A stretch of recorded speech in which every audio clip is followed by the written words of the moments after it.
साहूकार की बेटी वीरवती की कथा। प्राचीन काल में एक साहूकार की 7 बेटियां और एक बेटा था। वीरवती, जो साहूकार की सबसे छोटी और इकलौती बेटी थी, को अपने भाइयों से बहुत प्यार मिला था।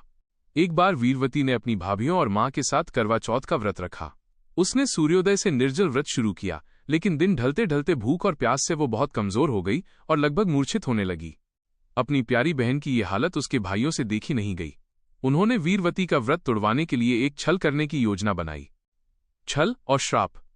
सबसे बड़े भाई ने दूर एक पीपल के पेड़ पर चढ़कर एक दीपक जलाया और उसे छन्नी से ढक दिया। बाकी भाइयों ने वीरवती के पास आकर कहा कि चांद निकल आया है।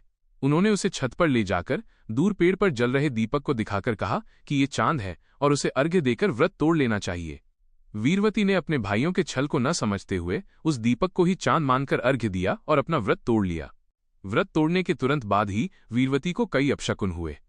1. भोजन का पहला ग्रास टुकड़ा खाते ही उसे छींक आ गई। 2. दूसरे ग्रास में बाल निकल आया। 3. जैसे ही उसने तीसरा ग्रास खाने की कोशिश की, उसे खबर मिली कि उसके पति की मृत्यु हो गई है। पति की मृत्यु का समाचार सुनते ही वीरवती रोती बिलखती हुई अपने ससुराल की ओर भागी। देवी इंद्राणी का मार्गदर्शन। रास्ते में उसकी मुलाकात देवी इंद्राणी, इंद्र की पत्नी से हुई। वीरवती ने इंद्राणी से अपने दुख का कारण पूछा। देवी इंद्राणी ने उसे बताया कि उसने चांद निकलने से पहले ही व्रत तोड़ दिया, जिसके कारण गणेश जी अप्रसन्न हो गए और उसे ये दुख झेलना पड़ा। देवी इंद्राणी ने वीरवती को सांत्वना दी और उसे सलाह दी कि यदि वो आने वाली प्रत्येक चतुर्थी का व्रत पूरी श्रद्धा और विधि विधान से करे तो उसका पति वापस जीवित हो सकता है। सच्ची भक्ति और पति का पुनर्जीवन। वीरवती ने इंद्राणी के कहे अनुसार पूरे 1 साल तक हर चतुर्थी का व्रत पूरी निष्ठा से किया। उसकी भक्ति और दृढ़ संकल्प को देखकर भगवान गणेश और करवा माता उस पर प्रसन्न हुए। जब वीरवती अगली करवा चौथ पर व्रत कर रही थी, तब उसने एक बार फिर चांद को अर्घ्य दिया और अपनी गलती का पश्चाताप किया।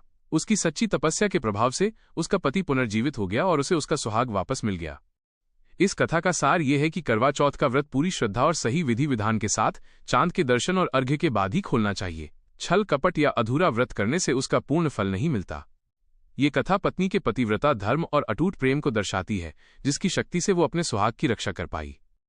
क्या आप करवा चौथ से